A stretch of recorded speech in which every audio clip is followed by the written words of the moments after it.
Good evening. Happy Monday evening. Yeah. So after work, I went to political meeting. So it was good as usual, and also it was quite long. Okay. So about by political meeting time, I mean after the meeting, I socialize with the people. So I include all that time. Okay. So how long was it? About 3 hours. Okay. So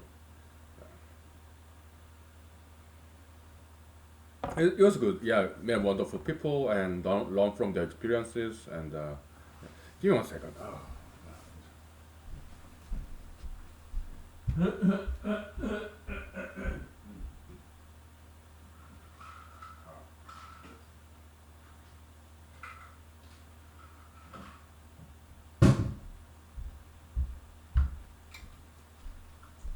Yeah.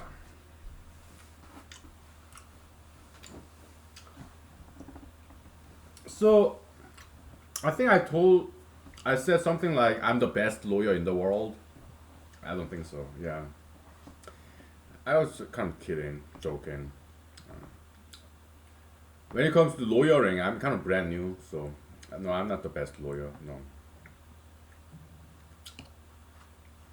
so I take that back. Okay, so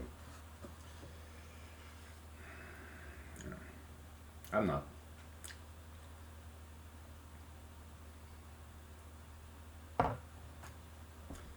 Yeah. Well, how about politics? Am I the best politician? Uh, it's my first time running, and I don't even know if I'm gonna elect it or not. So I cannot quite say that. So yeah, I just try. Right? So what do we talk about today? So I went to political meeting like I supposed to Monday. So tomorrow do I have a meeting? No. Wednesday I have one, and Friday I have one. Saturday I have two. Okay, okay, okay. It's nicely spaced. Yeah,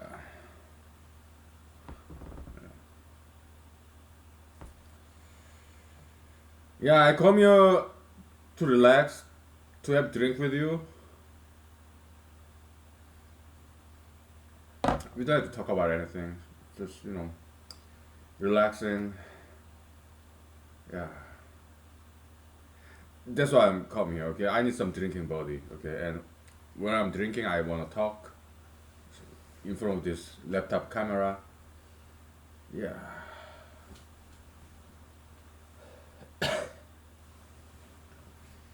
yeah. After the day is over, so yeah. So I was so hungry. Right now it's like almost 10 o'clock. So we should keep it rather short today because I have to get up rather early tomorrow. Okay, so uh, at work. So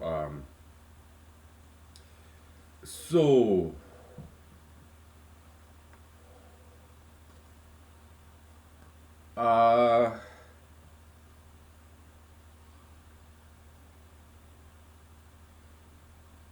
some of my friends are veterans of all different branches, right? Yeah, Air Force, Army, Navy, Marine, Coast Guard. I have many friends who are veterans. Okay, so yeah, yeah, they are really cool people and my fellow veterans. Yeah.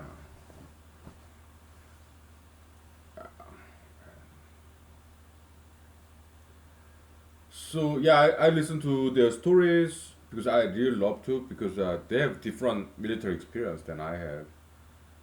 So yeah, always eager to hear their stories and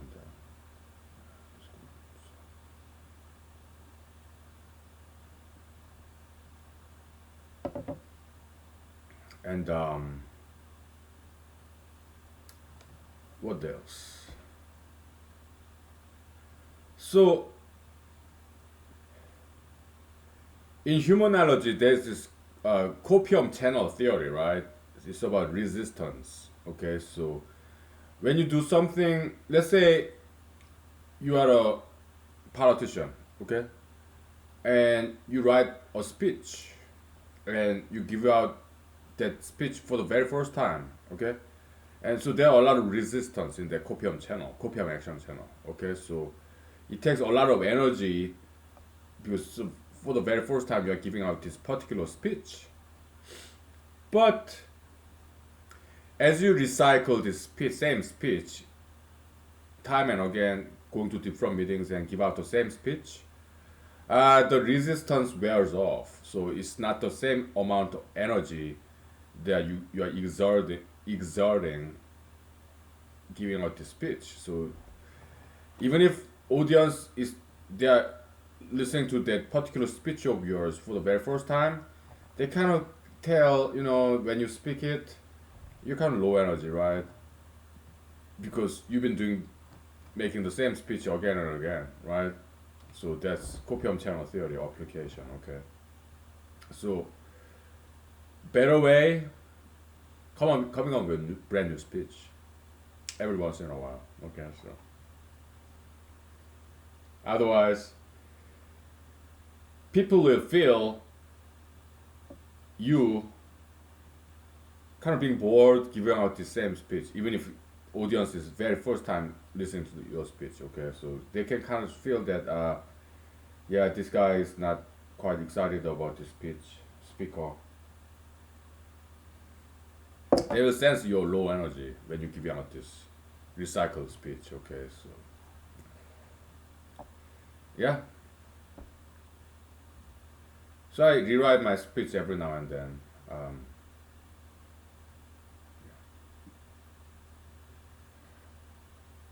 So the kind of speech I make is basically a reflection of contemporary events because there are always new things developing, right? So I have no problem. I just read the news. It's kind of matching the color. It's kind of pretty, right? Yeah, looks better that way. Kind of halfway hidden. I just read the news and basically talk about what I think about the news that's very contemporary. Yeah, typically that's my political speech. So it changes every now and then because new news developing, right? So that's my campaign speech when I have a chance. So it's not about just me what I'm gonna do if I get elected. No, it pretty much changes every time. Yeah. I love writing, so new stuff. Yeah.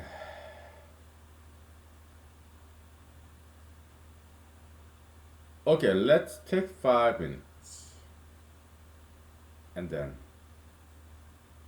yeah. Yeah. Whew. Ah.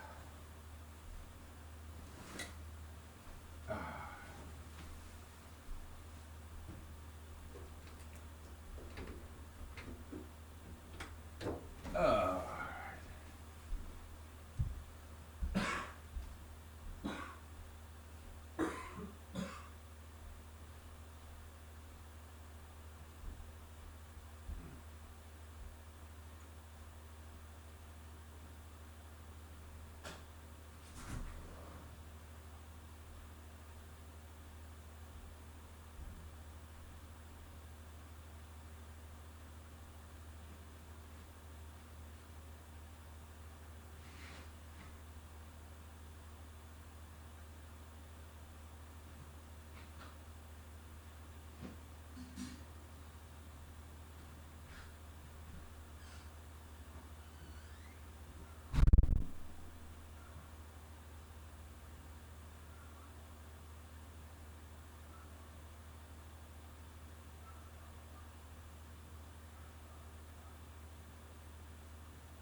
So, uh, so I met a lot of veteran friends of mine. So and families of veterans, and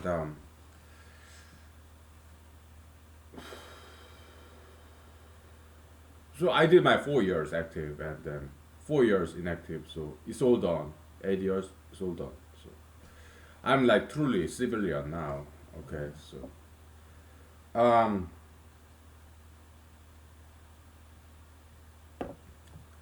so some veterans say it's kind of difficult to when after they get out of U.S. military or any military. Okay, some say it's kind of difficult transition, right?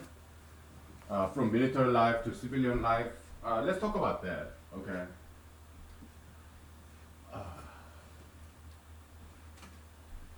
So was it difficult for me personally? Well, the thing is this: when I got out of the U.S. Army, I went straight to law school, right? Like 3 days apart. So I got out of U.S. Army at the end of May with my DD 214, right? Fort Hood, Texas. That was 2013. Clean, Texas. Fort Hood, Texas. Okay.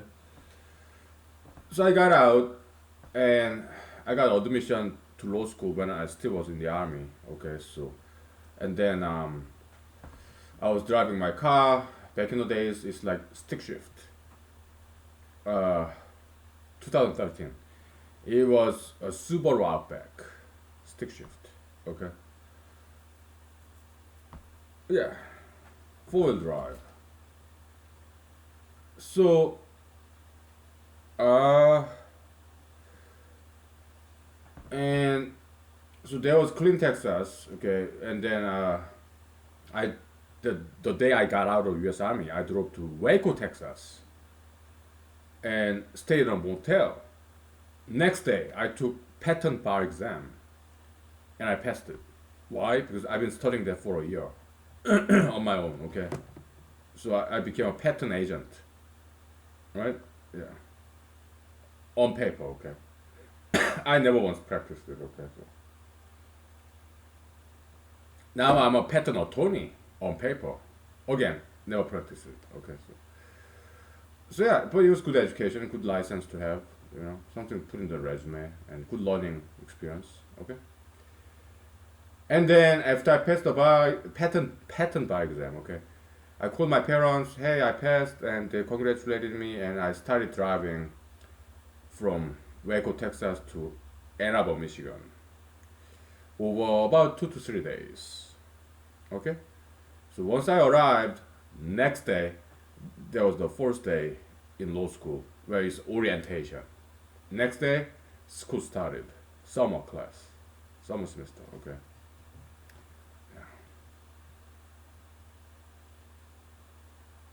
So that was my transition experience from U.S. military to civilian life as a law student. So was it difficult? Uh, Not really. Why? Because when I was in the U.S. Army for the last year, fourth year, Fort Hood, Texas. Before that, we were deployed to Afghanistan. Before that, we were in Fort Hood, Texas 1 year.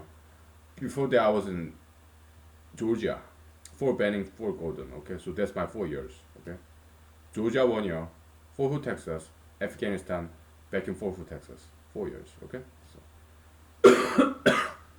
so right after I got out of U.S. Army, I went to school right away. Okay, so there's no time to think about difficulty of transitioning to civilian life. I was just busy. Okay.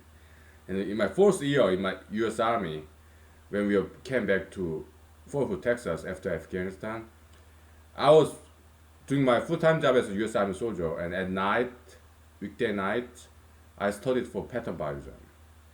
Okay, because about a couple of months after we came back to Fort Hood, Texas from Afghanistan, I took the LSAT, law school admission test, and I got decent score. Top 3%. Okay, I made it. Top 3% in America. Okay, they call it 97 percentile, but yeah, it's top 3%. That's what my score was. It's 171 out of 180. Okay, so yeah, so and I applied to law schools and I got admission. So that was like right after I came back to Fort Worth, Texas from Afghanistan. Why? Because when I was in Afghanistan for a year, I was studying for LSAT in my spare time, weekday nights and weekends. Okay, so I when we came back to Fort Worth, Texas, I was ready to take LSAT and I did take it and I got very good score there. Right?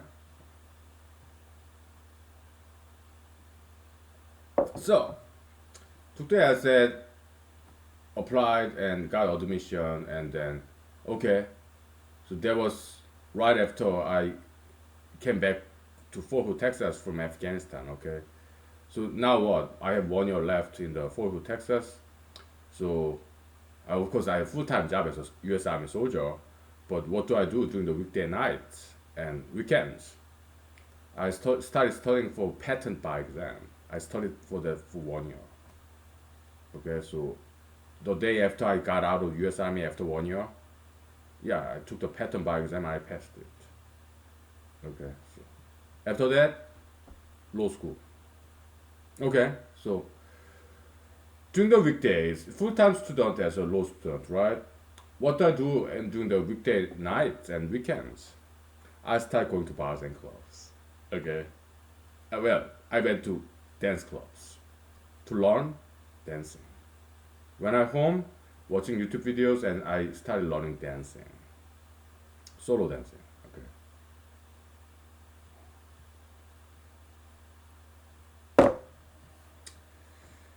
Okay, I need some break. Okay, yeah, I mean during the weekday days, full time law student. Okay, I did do my homework and studied, but not too much. Okay, but so yeah, I was busy going to clubs. I was a clubber to dance, solo stuff. I did take some partnership dance class too. Okay, after hours. Okay, so yes, I did learn some. Okay, they're great. Okay, so but mostly solo dancing. Okay, so that's my law school. My law school grade barely over 3.0, like 3.000123 something like that. Okay, out of 4.0. Okay, so my law school grade barely over 3.0. Okay, yeah. I got something like two C plus pluses and one C, like gentleman C. Yeah, I remember that.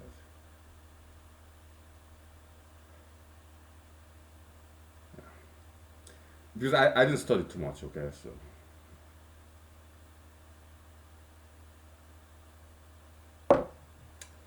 we take 5 minutes break. Okay, so yeah, good old memory lane, right? Yeah.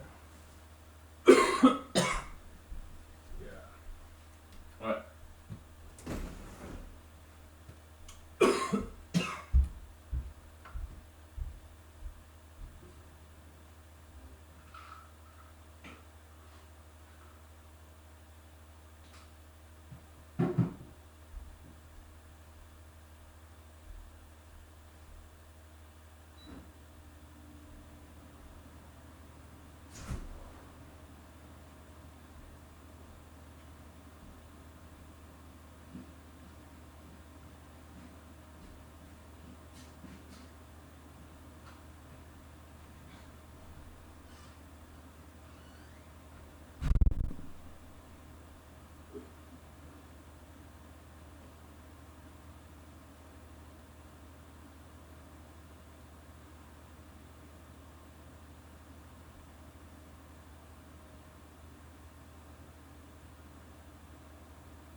So I guess like when they talk about this difficult transitioning, I guess they're talking about more like infantry veterans. I was not infantry. I never saw combat. I deployed to Afghanistan is regarded as a combat zone, so I have combat badge. I'm a combat veteran. But I was not infantry and I never saw combat because luckily enough we were never once attacked while we were there for 1 year. We were never once attacked. Some of our bodies deployed to different region in Afghanistan and yeah they got attacked with this mortar, this bomb, right? But we weren't. We were lucky, okay? So I mean, also infantry soldiers, yeah, I heard they have some difficult time transitioning to civilian world, okay? Because infantry people they deal with high adrenaline rush, like all this real actual combat with all these rifles and bombs and whatnot, right? But not me. I was locked out. My job was electrician for helicopters. Okay, so I stayed inside the base the whole time, and our base never got once attacked. Okay, so and there was some internal war, metaphysically speaking, between our soldiers. Okay, but yeah, yeah, there was some time it was stressful. Okay, but we had mandatory fun. This holiday Christmas Day, this Thailand show. So yeah, we had good time. Okay, so yeah. So mandatory fun is very important. Okay, so yeah, yeah. Army they took very good care of us, right? NCOs, sergeants, officers. Okay, they took very good care of us. Okay,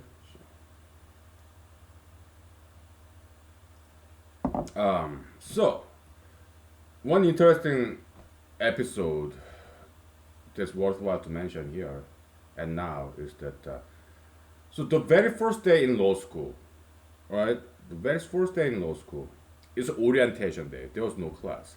The class began like next day, something like that. Okay. So the very first day in law school is orientation, just meet and greet, right? There's some food, some juice, I guess, soda, non-alcoholic. Okay, it's just some food and drink. So orientation took place in a big lecture hall, right? It's summer class, summer starter. Okay, how many of us were there? About 50, I guess.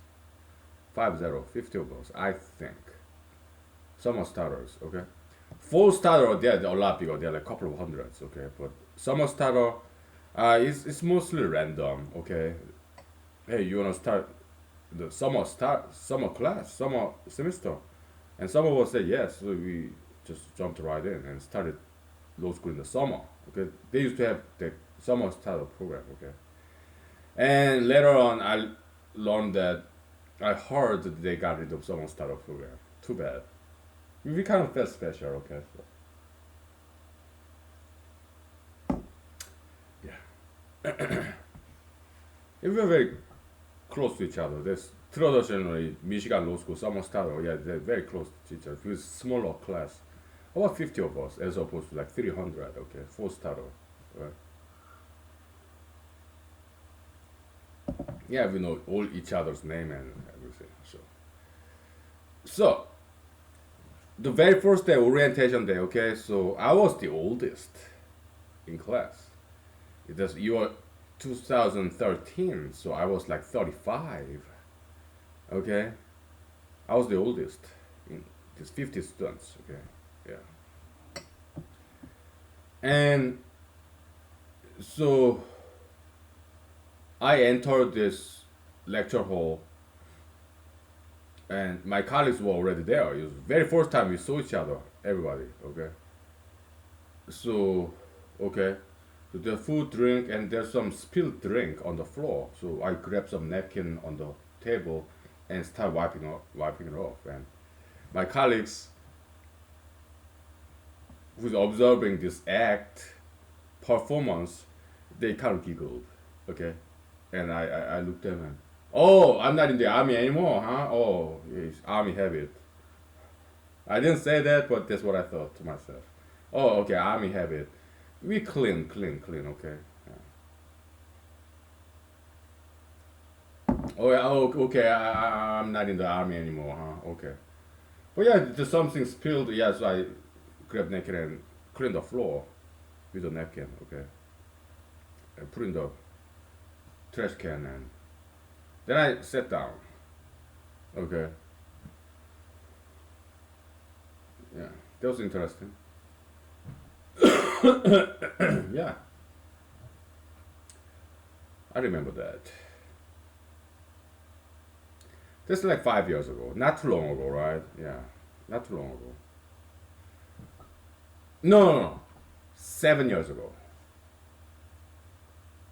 Because I graduated from law school 5 years ago. Okay, 7 years ago. All right, 2013, late May. 7 years ago. Okay, okay. Yeah. So it's late May. My birthday is in June. Kind of late June. Okay, so late May, between late May and late June, 1 month, right? So I guess we kind of became friends. About 50 of us. Okay, so I had birthday party in that same lecture hall. It's very high tech, very nice lecture hall, big lecture hall. Okay, in a brand new building in law school. Okay, so I rented that room on some Saturday, my birthday. Okay, and for free. Yeah, we were student, law students there. So rented that big lecture hall with high tech. Okay, projector and everything. Okay, and I played my movie. Of course, I bought drinks and pizzas because I live in Ypsilanti, which is like 20 minutes away from Ann Arbor. There's this pizza parlor. They make all amazing pizza. Okay, so the owner of that pizza parlor, kind of my friend. Okay, so we became friends later on. Okay, so he is making all this amazing pizza. Okay, so I was a huge fan also. This sandwich. Okay, this guy's a wonderful cook. So and he gave me some discount because I bought boxes and boxes of pizza, all different flavor, for my birthday party. Okay, so and so I brought pizza and drinks, and I played my movie Therapy for Metaphobia. Okay, and so that was, of course, I gave a speech, birthday speech.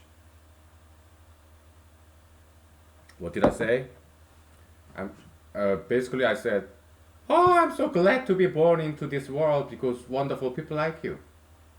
That's what I said.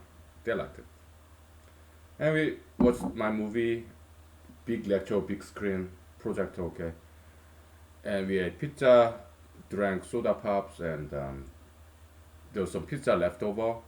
We donated to this law school kitchen for hungry law students. Law school, this dining area. Yeah, so it all gone like next day because this pizza is really good. Okay, so pizza is pizza, right? You can microwave it afterwards, right? So like next day it was all gone. Okay, so good time, right? Yeah, yeah, that's good.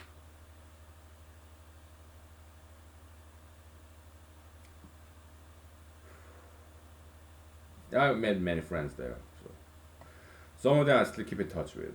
So yeah, so that was 7 years ago.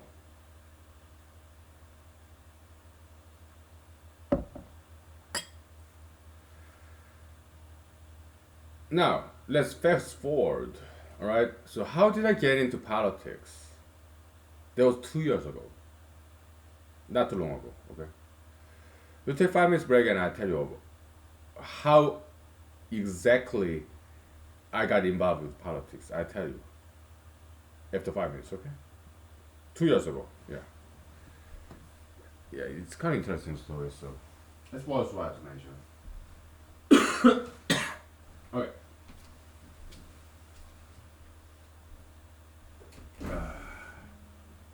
Yeah.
Okay. So, up here in Alaska or anywhere in the country, there are two bar exams to become a lawyer. Two bar exams a year, right? Yeah. When? Once in March and once in September, something like that. Yeah. Yeah, it's like that and everywhere in America. Okay, so I took one very first bar exam in my life in 2017. No, yeah, 2017, something like September. Okay, failed by 1 point. Okay, so me, my friends, my family members, we had a good laugh. Okay, I laughed too. It was fun, right? So I studied some more for half a year, and I got some friends who are already lawyers.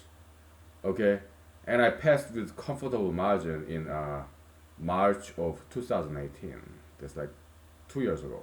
Okay, so I passed with comfortable margin. Okay, now that I passed bar exam, so I don't have to study for bar exam anymore. So what do?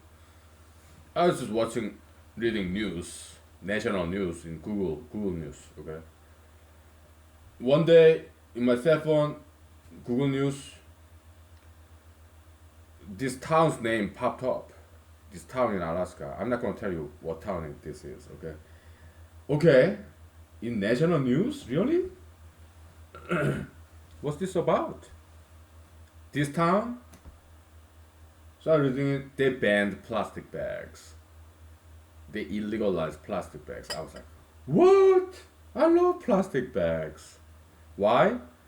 Plastic. To me, plastic is one of the most significant and important invention of humanity. Why? Plastics, they're cheap, they're light, and they're durable. Okay. Yeah, plastic. That's why plastic is everywhere. Okay, it's very important invention in humanity, human history. Okay, so I love plastics. Okay, So when they banned plastic bags, so I went to start attending all these political meetings to express my view why plastic is great human invention.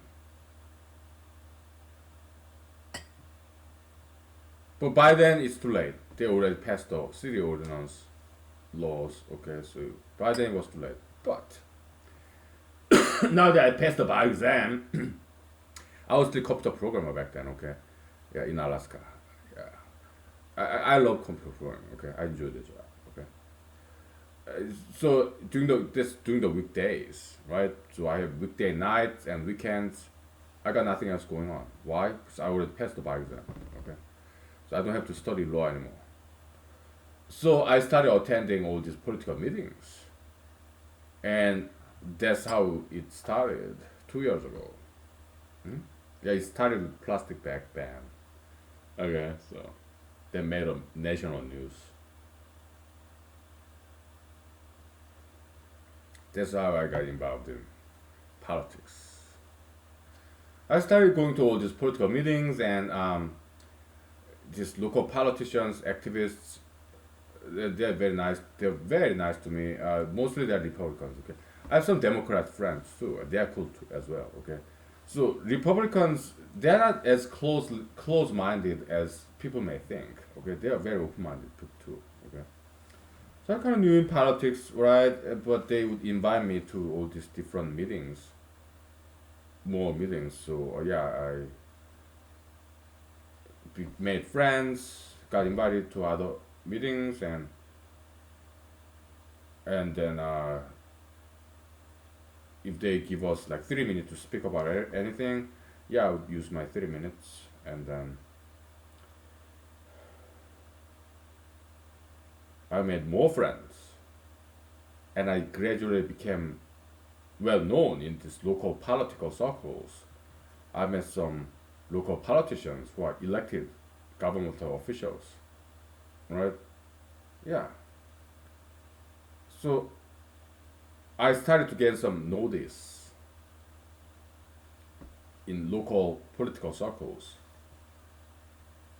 Okay, because and I started calling the radio talk shows, political talk shows, and started writing to local newspapers about my views, what I think about issues, right? So I started get some notice, and then over a year ago, yeah, declared my candidacy to be United States president. Hey, I'm running for president. Yeah, of course, yeah, it didn't quite, wasn't quite received very well. But later on, I declared my candidacy for Alaska State Senate, and now it's more realistic goal. Okay, so yeah, to they basically people are thinking now this guy's growing up. It's no longer a child. His goal is more realistic now. So they started to take me more seriously. Okay, so but that was their advices. Okay, yeah, start local, start something smaller than United States president. Okay. But it's good that I filed my candidacy as United States president candidate because it got me some name recognition. Okay, so just for running for president. Okay, so yeah, it was a good start actually. Okay, looking back.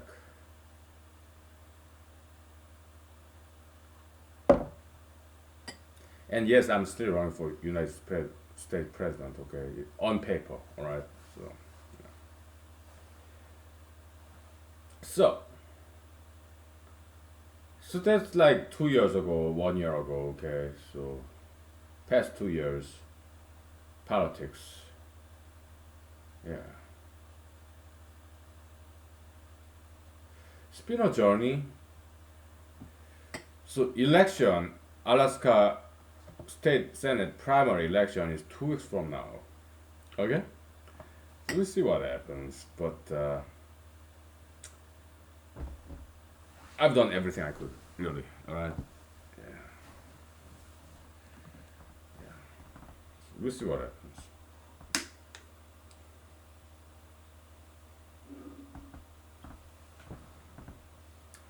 I'm not nervous. I'm not worried. Why? Because either I win or lose, it does not matter really. Why? If I lose, I get back to mathematics, humanology. If I win, yeah, I continue to campaign. So I'm okay either way. Yeah.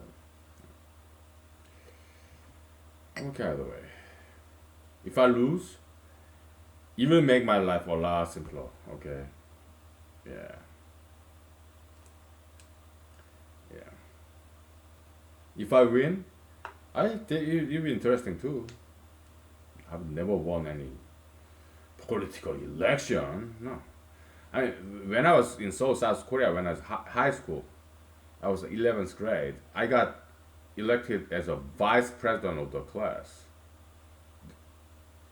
Korean high school, like 50 students, all males. Okay, they vote for one class president and one class vice president. Okay, out of 50 students, I was elected for the vice president of the class of 50 people. Alright, yeah. But prior to that was the only time in my life I got elected for something.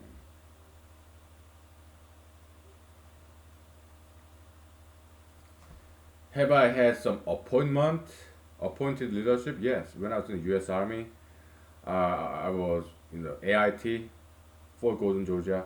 Yeah, I was appointed as the platoon guide in charge of about 50 soldiers by my platoon sergeants. Okay, yeah. And when I was in Seoul, South Korea, when I was about sixth grade, elementary school.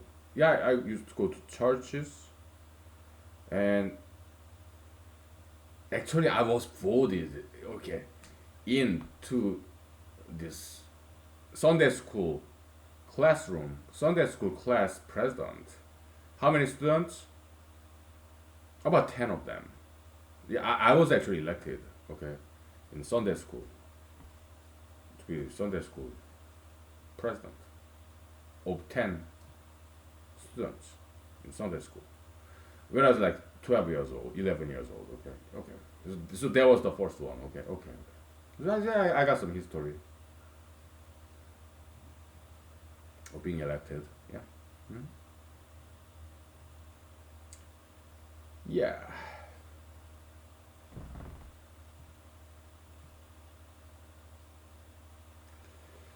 Some funny story about that, okay, is this Sunday school. We'll take 5 minutes break, okay? Because it's hilarious story, okay? So I'll tell you, alright?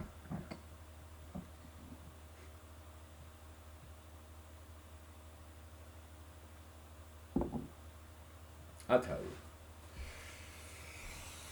you. Yeah. Sunday school. Class president. Interesting story, okay? Yeah, I'll tell you.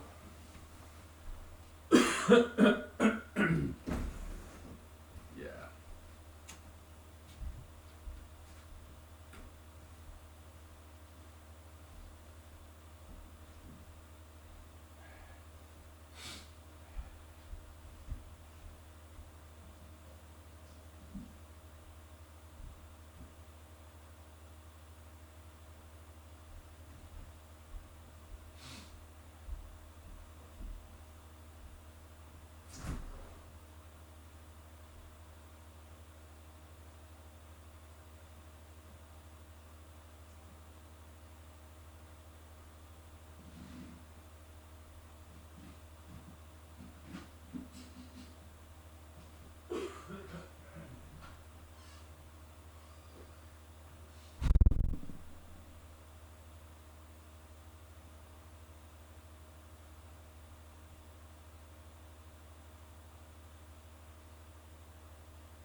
Okay, it's. I'm glad we kind of ran into this story, right? Yeah. I'm glad we did because it's very interesting story, and yeah, I guess I was in middle school, okay, yeah, seventh, eighth grade, middle school, okay, yeah, it's probably seventh grade. Korean Seoul, what year?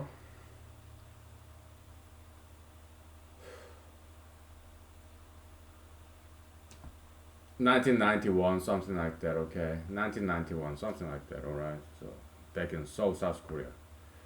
So I lived in a town called Pampo. It's south of the river, but south of the river, Gangnam, this Mr. Gangnam style. Okay, yeah, he was 1 year older than me, so but we are acquaintances. Okay, because we in the same town. Okay, Pampo. All right, south of the river, but we are like middle class town, Pampo. Okay, but there are about 30 minutes east of that town there's this more fancier place called Apgujeongdong or Shinsadong or Cheongdam-dong. Okay, that's what he refers to as Gangnam style, like very fancy, wealthy. All right. So south of the river, they are all different classes, like middle class, up high class. Okay, I was in this middle class, Pampo, which is a very beautiful town. Okay, a lot of green trees. Okay, it's kind of green belt of Seoul. Okay, so Pampo is the only place where trees are taller than apartment condominium buildings. You go to other places, condominium buildings, apartment buildings in 30, 40, 50 stories. Okay, it's like skyscrapers. Okay, because Seoul, Greater Seoul, it houses 10 million people. South Korean people, population 40 million. So a quarter of South Koreans live in and about Seoul, capital city. Okay, yeah, it's a high population density. Okay,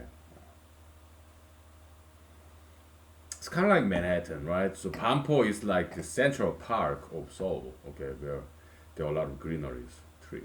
Okay, so alright, so that's Pampo. But if you go like about 30 minutes east of that, because Han River in Seoul, in the middle of Seoul, it goes from west to east, east to west. Okay, so there's Pampo, and if you go about 30 minutes east, there's this Apgujeongdong, Cheongdam-dong, Shinsadong, very wealthy region. Okay, high class. Okay, so when Mr. Pusai he was singing about Gangnam style, probably he was referring to that. That was my guess. Okay, so in this Apgujeongdong, okay, where there's this boutique store, it's kind of like Beverly Hills of South Korea, Beverly Hills of Seoul, okay, high class, okay, very expensive restaurants and bars and clubs and boutique stores, you name it, okay, yeah, very upscale neighborhood. That's Apgujeongdong, okay, and it has very big church, mega church in Methodist church, and our parents and us, my siblings, yeah, we went to the church because it's a very good church. Okay, so I guess I was in my seventh grade, right? And but the church goers there, they came from everywhere. Okay, so high class, middle class, okay, whatever class, right? Because it's very famous, big church. Okay, and very good pastors too. Okay, so we went there, and there's these guys who actually live in that town. And then there's the rest of us who don't live in that fancy, expensive town. We came from some other town, okay? So these guys, these children of rich parents, okay, wealthy parents, kind of they form this cool kids club, right? They got this hot spot of this chorus choir, right? So they sing very well, okay, and they're very handsome guys too, okay. So they sing in front of everybody as part of choir, cool kids club, okay. And one of them was in my Sunday school class with me. So this guy had previously had this student leadership position in the Sunday schools. Okay, he's kind of tall, right, and very fair skin. Some Koreans have very light skin. Okay, some Koreans are, some Asians, they are whiter than white people in America. Okay, yeah, some Asians have very white skin, fair skin. Okay, so this rich parents, children typically have very white skin. Okay, very light skin. Okay, many of them do. Right, the 100% Asians, 100% Koreans. Okay, so whatever. So yeah, these guys. Okay, one of them was in our class, 10 Sunday school students. Okay, so but he didn't get the vote. He's kind of elitist. Okay, he does all the right thing, kind of stereotypical routine. He followed this well-beaten path. Okay, he does the choir. All right, he sings very well. He's a good student. He plays basketball. Okay, that kind of was very stereotypical. Okay, like middle school, and also very popular among ladies, young Korean girls. Okay, handsome. Right. Me, I wasn't that. I was not popular among girls, and I didn't do choir, chorus. No. Why? Hey guys, it's Sunday, okay? It's Saturday, Sunday. Give me a break. I need to go hiking, okay? I don't want to come to church and practice singing. So yeah, and in school, I didn't do. I was doing okay when I was in middle school, okay? Seventh grade, elementary school. Later on, when I was like eighth grade, ninth grade, yeah, I started seriously to study to go to this elitist science high school, okay? And I did get in, okay? Presumably second best high school in South Korea, okay? Presumably, okay? Of course, I dropped out after 2 months. Why? Yeah, I like studying, but I don't want to study too much, okay? So I work hard, but I don't work too hard. I rather work smarter than harder, okay? So yeah. So I've been always like that, okay? Yeah. Kind of yin and yang balance. Because creativity comes from leisure. That's what Arthur Schopenhauer observed. Okay? Yeah, I agree with him. Yeah.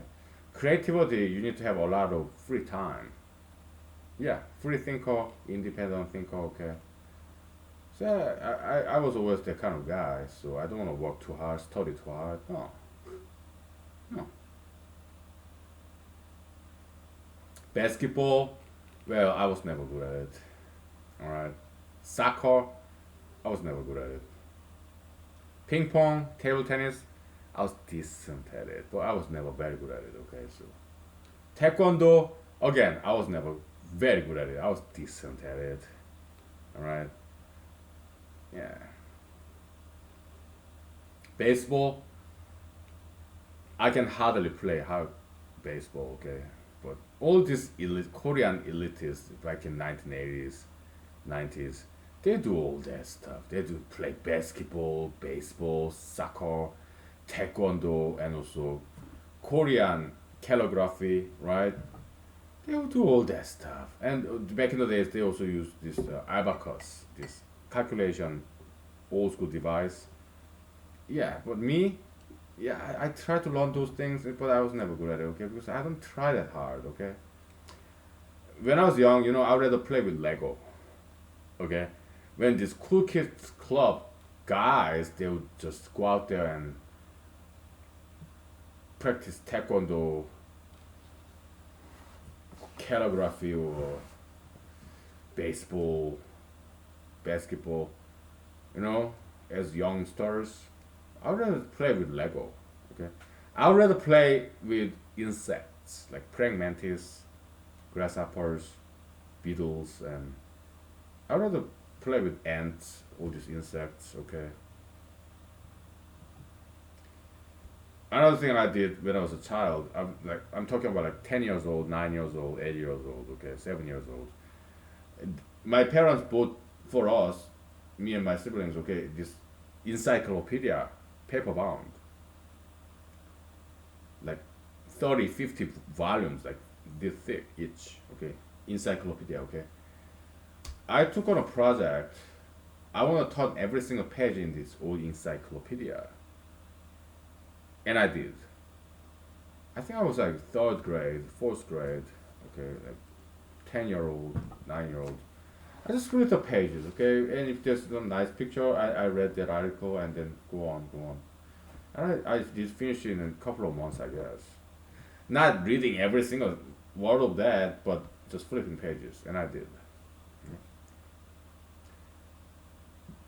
I was like third or fourth grade, elementary school, okay, so.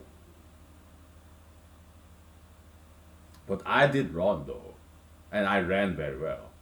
Sprint, short distance, and long distance, yeah, I was very good at running, right? But when it comes to the sports with these balls like football, I mean soccer, Korea doesn't have any football. Okay, soccer, baseball, basketball, not my cup of tea. So I wasn't good at it, and I didn't like it very much. Okay, taekwondo, I was decent at it. Alright. So this kind of elitist guy, okay, son of very wealthy parents in Apgujeongdong, he didn't get the vote, okay. And my friends, yeah, they voted me because I'm not elitist, you know. I'm not. I don't have any leadership experience like this guy did. All right, I'm more accessible. I'm just like common person, right? More people person, right? So they voted for me, but our Sunday school teacher did not like that. He liked that elitist guy. So when there was this student student class president meeting, he would send him and not me. Okay, I was like, yeah, there's this leadership meeting because there's like 10 different use big church. Okay, so it's a church for young people, right? Middle school. There are 10 different classes, each of them 10 student body. So I guess the hundred or a couple of hundred of us. Okay, it was mega church. Okay, so whenever there is this student representative meeting, leadership meeting, he would not send me. He would send him. Okay, although I was democratically elected class president. Okay, yeah. So that was kind of interesting.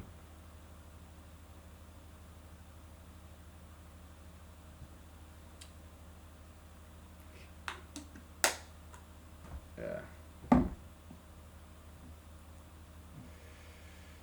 Yeah, that's how it was back then. Okay, so, but do I resent that Sunday school teachers? No, I'm like, yeah, whatever. I didn't really care. Okay, so, yeah, but I was a little bit sad.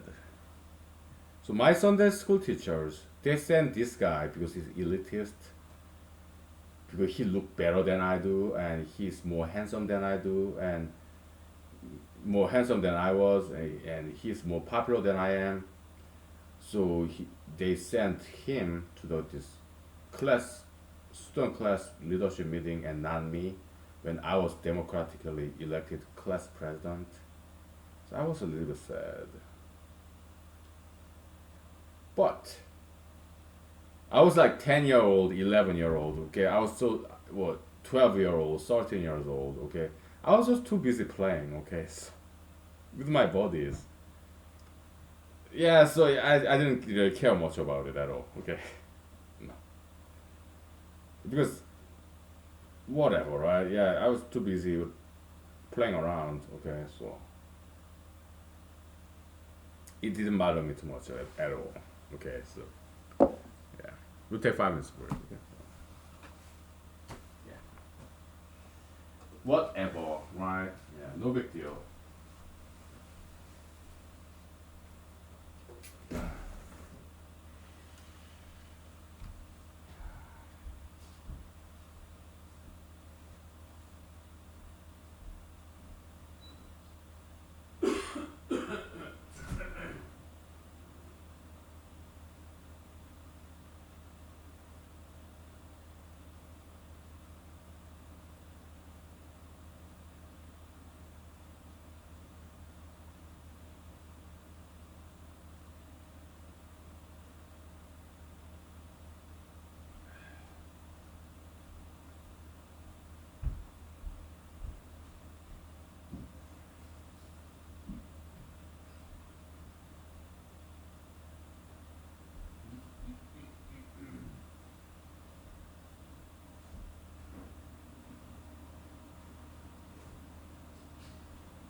Okay.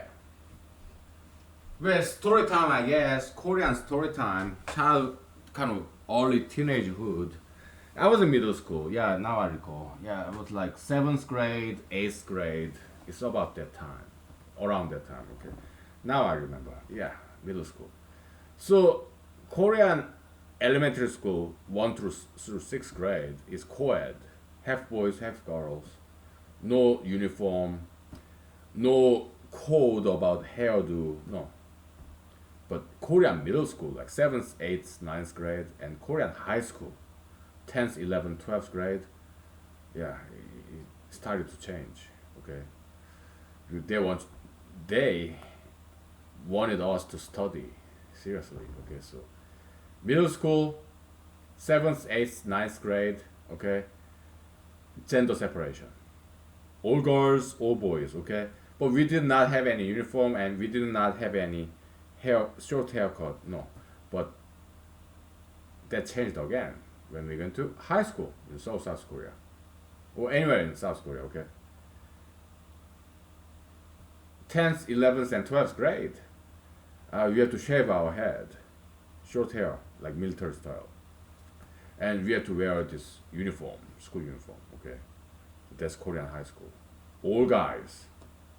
Okay, our teachers mostly male.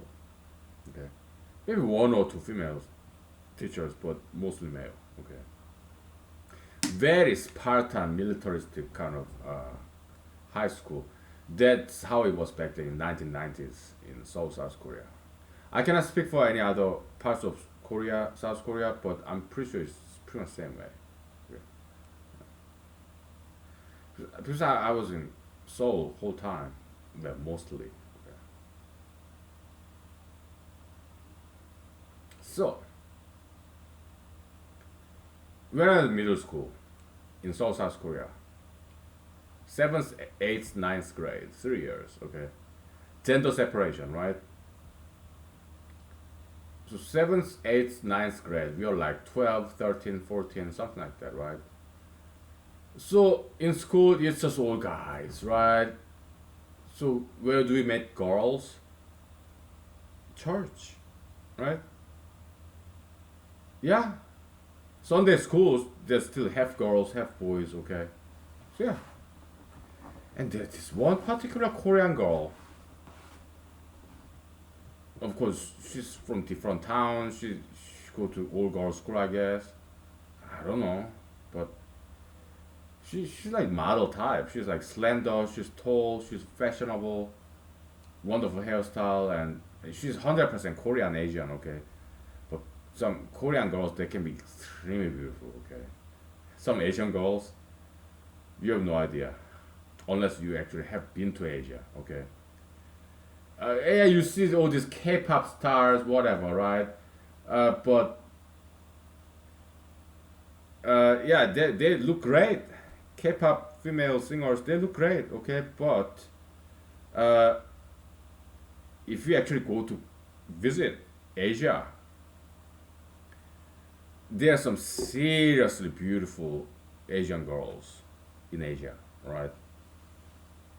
And this particular young lady was one of them, like totally model type, like perfect, right?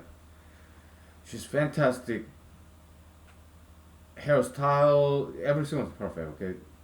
So I was like 13, 12, something like that, right? And she was the same age as me, okay? But me, I'm totally underdog, and she was like way up there, right? Like she's like, look like model, right? I mean, stylish, fashionable, and always so perfectly beautiful. Me, I'm like totally underdog, and so she didn't think much about me. She didn't even notice me because I was not noticeable at all. I'm just underdog, right? But she was an extremely beautiful lady, one of the most beautiful lady I ever seen in my life. Okay, she was really beautiful.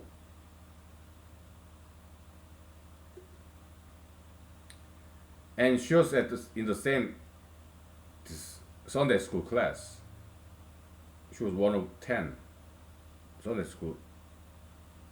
classmates, I guess, right? And this particular Sunday school teachers, okay, they sent this girl and that guy to that class representative meeting. Okay, I was like, really?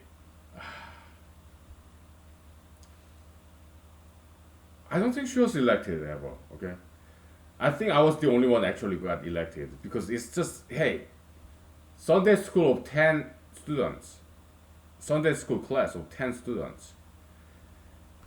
There's just one class representative, and that was me. Okay, and this Sunday school teachers of mine sent her and him to that. I'm not sure if was there like one female representative, one male representative, maybe, but I don't think she was elected. I don't think he was. No, he was definitely not elected. Okay, was she elected? I'm not sure about that. I don't think so. Okay, but yeah, whatever. I had some good Korean Sunday school teachers too. Okay, I had, but some other Sunday school teachers in Korea are not as good as others. Okay, yeah, they're cool. Okay, but some better than others. Okay, so when I was in like ninth grade, at the last year of Korean Seoulian middle school, I had this female Sunday school teacher, and she was my mentor. Okay, she guided me through all these difficult teenager days. Okay, so she was fantastic. Okay, she would take us to lunch every Sunday. Okay, and there's this Korean traditional kind of teenagers food called tteokbokki. It's rice finger cake. Okay, yeah, in America you have what chicken fingers, right? In Korea, South Korea, they have this rice cake finger. Okay, it's not sweet. It's just sticky rice. Okay, and it's not sweet at all. But when they put gochujang is very sweet. And it's red hot chili pepper. It's hot and it's also sweet. Okay, and you put some eggs in there or vegetables, whatever. Okay, and yeah, that's like teenagers' food. Okay, very popular among young people. Okay, so when I go to Korean restaurants in America, even in Alaska, they have that tteokbokki. Okay, that's always what I order. Also, they have sundae. What is sundae? They put some noodles inside of this intestine of a pig.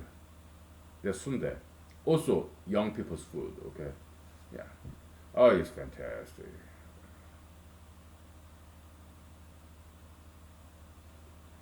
Yeah, and some Korean restaurants in America, also in Alaska, they serve that. It's pricey. So Korean restaurants, yeah, I cannot go there very often, and this town still have one Korean restaurant. Okay, so maybe tomorrow I go there. Okay, because, but it's pricey. Okay, it's not cheap. But maybe I go there tomorrow. Maybe I put that in the calendar. My phone is charging. Yeah. So this beautiful young Korean lady, okay, and this elitist guy, they went to this class representative meeting together, okay, but they were not dating, okay, because Koreans they don't fool around typically, okay, when they are teenagers, they're middle school, high school, dating, teenage dating, middle school, high school, that's extremely rare because it's very much frowned upon. Okay, at least that's how it was back then. So South Korea 1990s. Okay, so they don't like go out dating. That's extremely rare. Okay,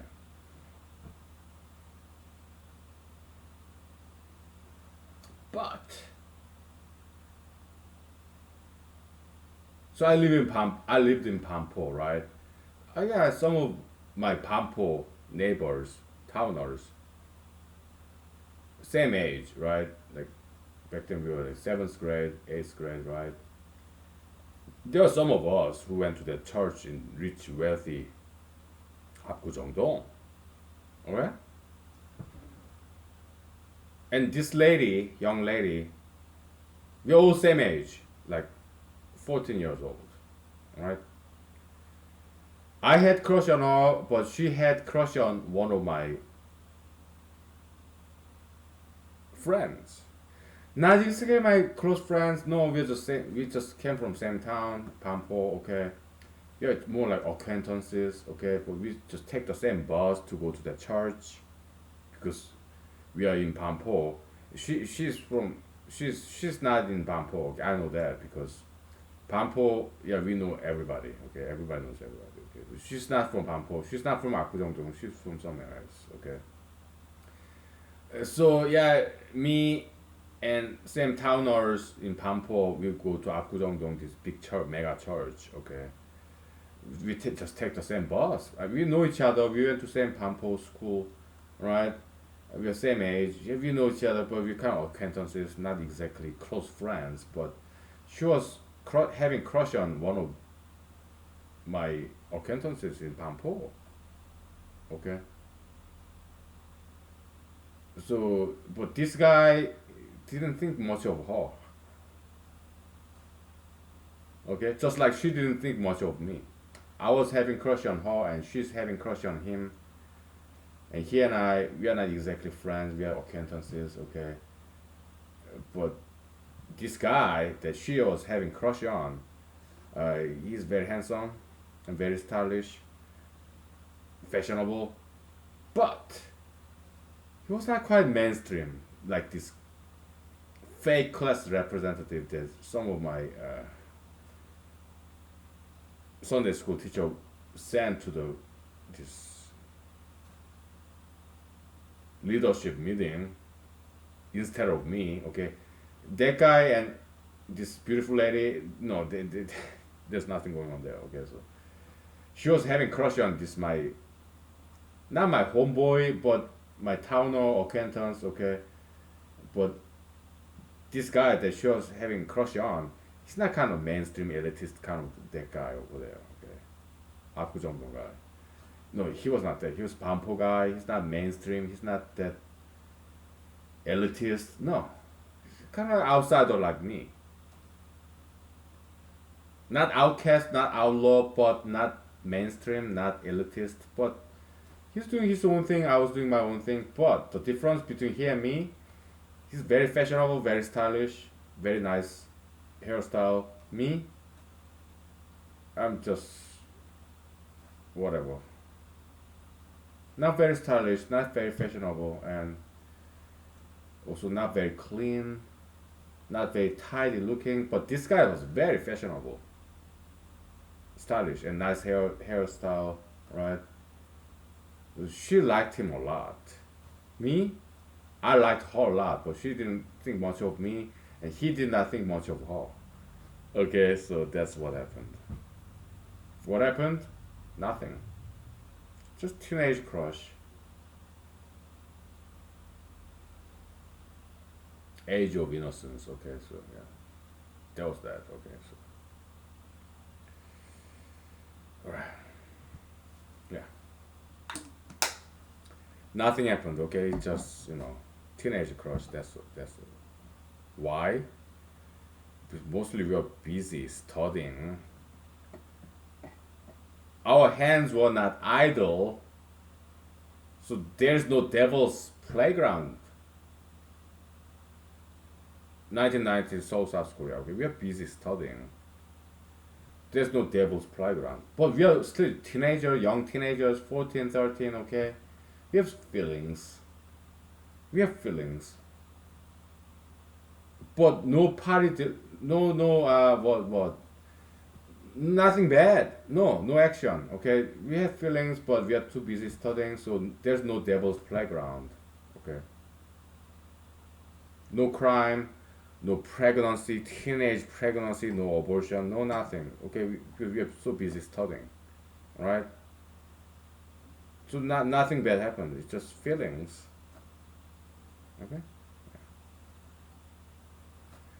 So that's problem in America. Okay, the teenagers, what do they do? Teenage dating. Okay, somebody get pregnant, abortion, or high school dropout. Huh? But in Korea, at least back then, 1990s, we are too busy studying. Okay, because our teachers, disciplinarians, they made us we study. Okay, they made sure we study. Okay, we are too busy studying as teenagers. So no abortion, no pregnancy, no high school dropout, no nothing. Okay, we just study. We have feelings. We are human beings, right?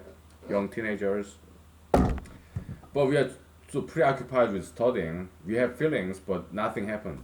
No pregnancy, no crimes, no abortion, no nothing. We are virgins, both male and female. Okay, like 99% of us who grew up in 1990s, South Korea, we are virgins.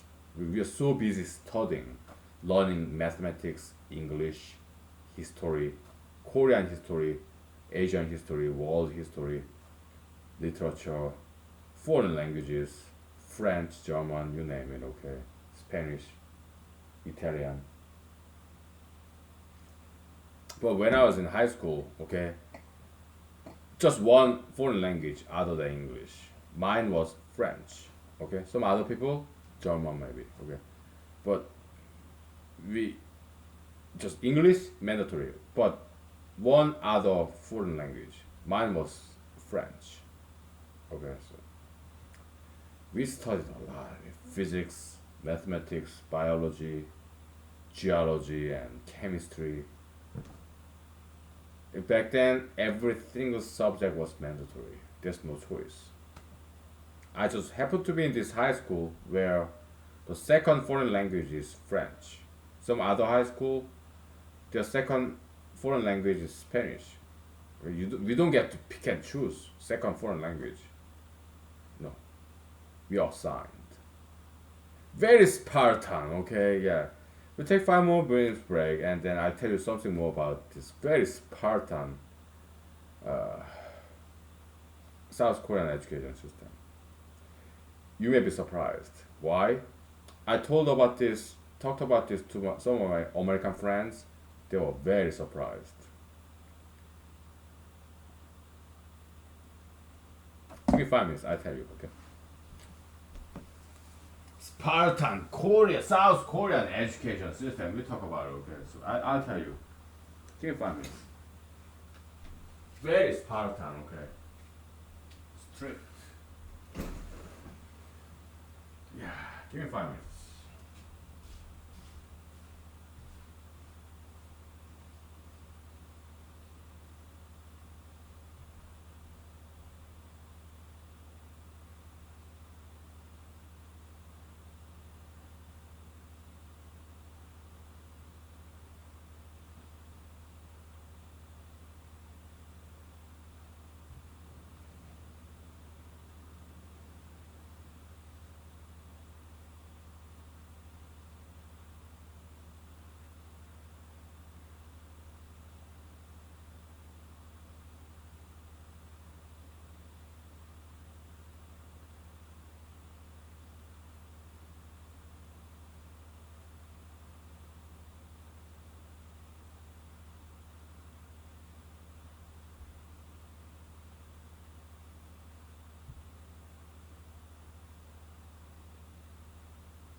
Okay, we're back. So, Korean education system. Back in the days, I was very critical of Korean education system, but looking back, I think it was very good education system. Strong discipline, very Spartan, heavy emphasis on studying and learning. Looking back, yeah, I think it's very good system. Okay, I don't know how it is now. I have no kids. Okay, so I don't know what's going on in Korea now. Okay, but back in the days, 1990s, it's like this. Okay, you apply to only one and only college with one and only major, or when you are 12th grade in high school, Seoul, South Korea. South Korea in general, okay, you get to apply only one school and one major. That's it, and that major sticks with you for 4 years. You cannot change your major. That's how Spartan Korean education system was back in 1990s. Okay, you get to apply one university, 4 year college, somewhere in South Korea. Okay, and you choose one major and that's it. You cannot change major. You cannot transfer to this one Korean universities. No, no. You stick with it. You study for 4 years and you graduate and you apply for a job. That's how it was. Okay. What if you fail? What if you don't get accepted? You study one more year. Apply again. Again, one university, one major. Okay.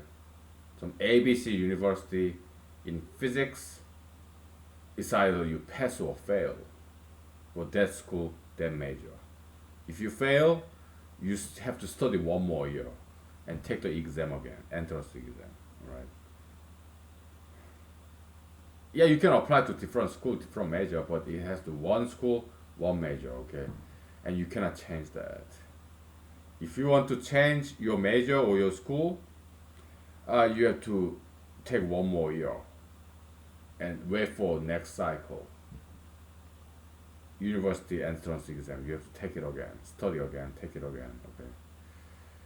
Yeah, that's how Spartan Korean education system was back then, 1990s. Okay.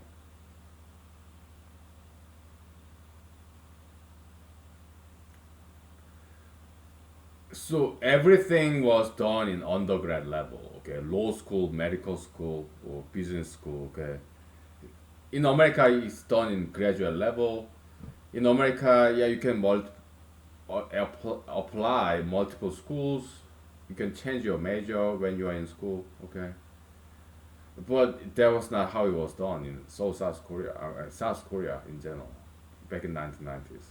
You get to apply only one school and one major, and you cannot change your major. Okay, that's how it was. Yeah. Nowadays, I don't know how it is. Okay, and also in middle school, high school, elementary school, you don't get to pick and choose your class, what kind of subject matter you study. Everything was mandatory. You get to learn everything, and everything was mandatory. You have to learn biology, chemistry, physics, mathematics, and English, Korean history, Korean literature, Asian history, Western history, and you have to learn how to just needle and thread, how to sew. Elementary school. You have to learn how to paint. You have to learn how to sing. You have to learn how to play this recorder, this flute, this vertical orthogonal flute. Okay, it was mandatory. Nothing was optional. Yeah, extracurricular activity. Yeah, go to soccer club, basketball club, taekwondo club. Yeah, extracurricular activity. Yeah, there's some of that, but not much. Okay, those things were, yeah, you can get to pick and choose. Okay. Yeah. So what kind of extracurricular activity did I pick and choose when I was in middle school, high school? When I was in middle school, yeah, physics club.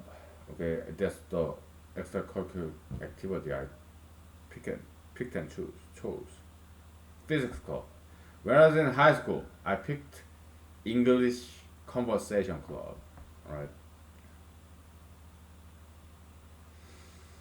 I mean, we are not all that studying. Yeah, there's some, during the weekends. What was my weekend activity when I was in high school? Going to hiking with my dad. Okay. And couple of my friends, high school friends, they joined us. Me and my dad going to hiking to mountain in South Korea. Okay. Yeah. That's my weekend activity. And also in South Korea, you have these tall mountains in Seoul, South Korea. Okay. And kind of not at the apex summit, but kind of 10 or 20 minutes below that, there's always this Buddhist temples. Okay? About 10 or 20 minutes below the summit, apex, top of mountain, about 10 or 20 minutes below that, there's always these Buddhist temples. Okay? Every now and then, they give us free food, vegetarian food. Okay, yeah. Hmm?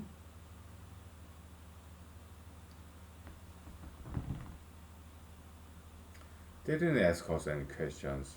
They didn't ask us whether we're Buddhist or not. Okay, so embracing, welcoming. Okay, because hey, we are Christians. Okay, me and my parents. Okay, so we're Christians, right? So, but they don't discriminate according to religions. Okay, they're all embracing. Okay, they let us take pictures. Sometimes have lunch with them. Okay, for free. Right? So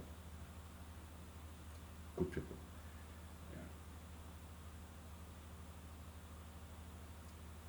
I do have some Buddhist friends in Korea. Okay. Sometimes these Buddhist priests, Korean, also Chinese, not sure about Japanese, okay, but traditional Buddhist priests, they are males. Okay, they shave their head, okay, and their uniform is in gray cloak, right? Yeah. Yeah, I love Buddhism. I admire Buddhism. Okay, so when I was teenager, okay, I would go to hiking by myself sometimes and stop by this Buddhist temple and then bow down to this Buddhist priest. Okay, so and they will give me free books about Buddhism. Okay, yeah, very difficult to understand. Okay, Buddhist classics, Buddhist books. They're in old Chinese, old Korean language. Okay, they are very inscrutable, esoteric, not easy to understand. Okay, so but they are good.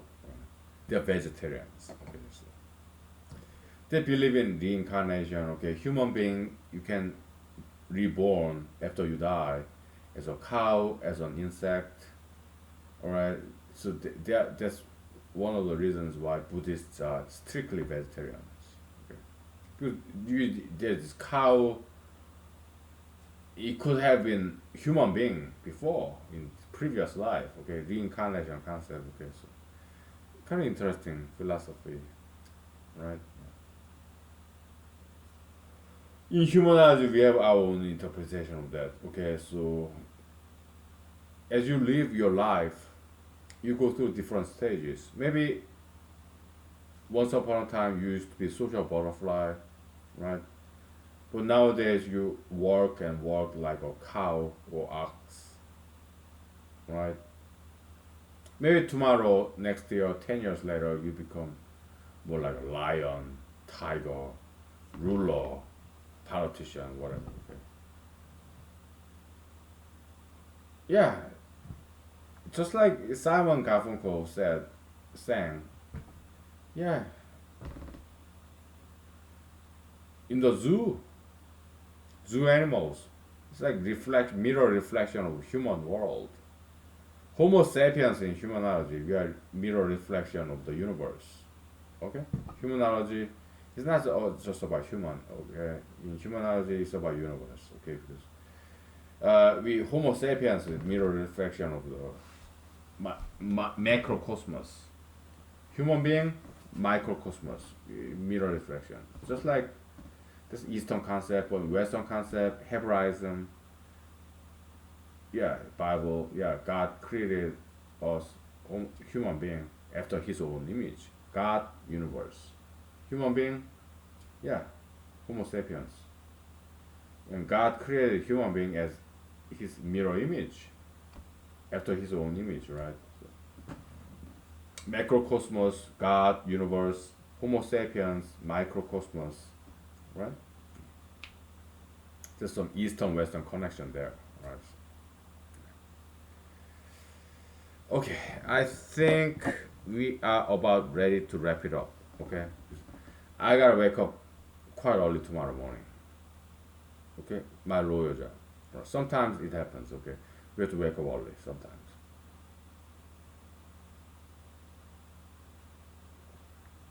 Okay,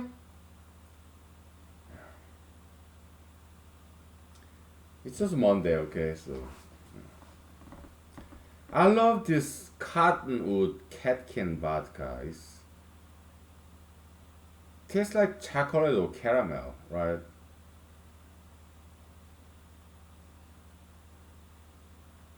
Cottonwood catkin vodka. One day it will make international hit. Alright. It's so good. Oh boy. I'm in Alaska, okay? Yeah. I love vodka. Cottonwood catkin vodka.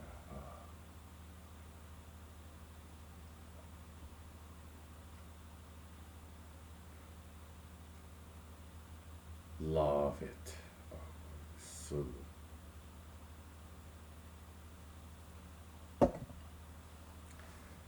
So yesterday I talked to my parents. Yesterday was Sunday, okay? So my parents complimented on my hair, right?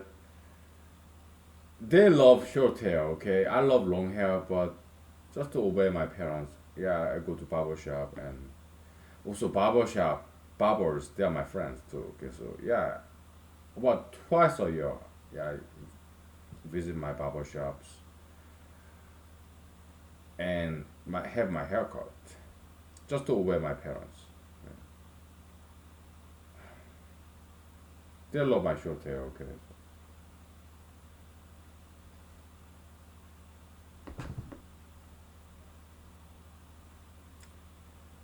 so after this election season, yeah, I plan to pay visit to my barber friends. Okay, have my hair cut. Okay, I'm not sure if I get elected or not. Alaska primary 2 weeks from now. Okay, I'm like, yeah, whatever. Politics. I love politics. Okay, fascinating subject. Okay, political campaign is like a war, right? Yeah, metaphysically speaking. Okay, so yeah, I love politics. Okay, so I keep on running, whether I get elected this time or not, I cannot tell.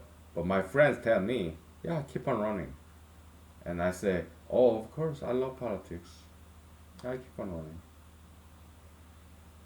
So Alaska primary, state senate. All right, 2 weeks from now. I have no clue whether I win or lose. Okay, to me it doesn't matter. Why?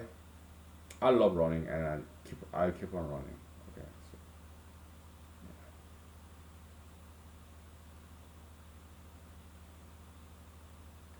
but if I have to pick and choose, do I want to win this election? Yes, right. And I do my best to win. I have done my best to win. But at the end of the day, okay, it's not up to me. It's up to people, you, God, okay? It's not up to me. All we can do is do our best. We bide our time, wait in line, patiently. Just like Jesus said. Hey, do you see these tree? Patience. These tree wait for weeks, days, hours, seconds, okay? Finally it bears fruit. Love from the tree? Yes, Mr. Jesus. Yes. You're right.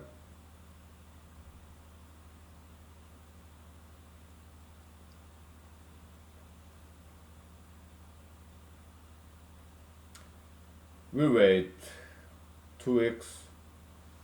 Election results will come out, okay, in 2 weeks, okay? Yeah.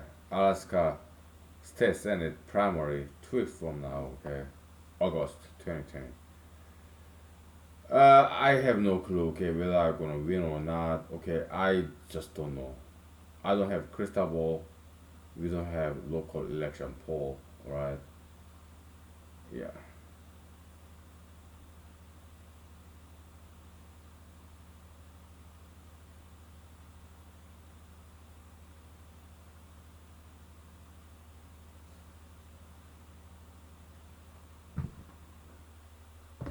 Mr. Jesus.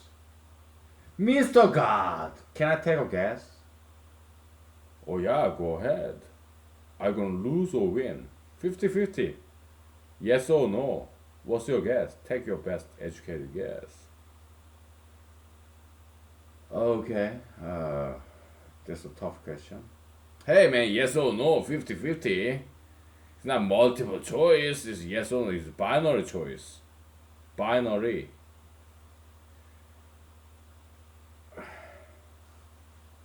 You want me to say it? You want me to take my guess? Yes or no? Will I win or lose? Yes! Give us some straight answers. One straight answer. Would you give me 5 minutes? Then I take my best educated guess, and then if I'm wrong, if my guess is wrong, we'll see it in 2 weeks, right? It's not that long ahead. If I'm wrong, yeah, we'll have a good laugh, okay? I'll laugh too, okay? If I'm right, we'll celebrate. If I lose, we'll laugh. If I win, we'll celebrate. Did I answer your question? No, not yet. Yes or no? What's your best guess? 50-50, yes or no? Are you gonna win or lose? What's your best educated guess? Or uneducated guess? Would you give me 5 minutes, please? Just give me 5 minutes, okay? You're so horrible. No! Answer me now. In your best educated or uneducated guess, in 2 weeks, do you think you'll win this Alaska State Senate primary or not? What is your best educated or uneducated guess? No more cigarette breaks. Yes or no?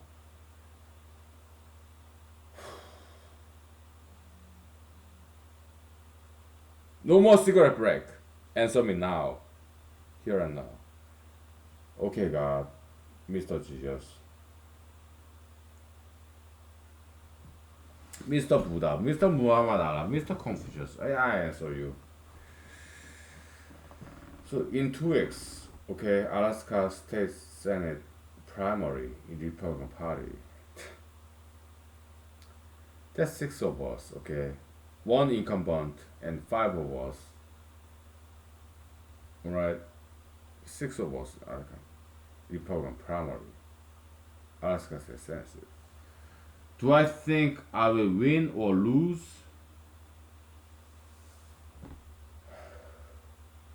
Yes or no? Win or lose? Binary choice? My guess? I don't know. I'm not fortune teller. Nobody is. I don't have a crystal ball. We don't have an election poll, local election poll. Okay? I do not know. Okay, but my best educated guess. If I make a wrong guess, yeah, we can laugh at it. If I make the right guess, we'll celebrate it. Okay. So did I answer your question?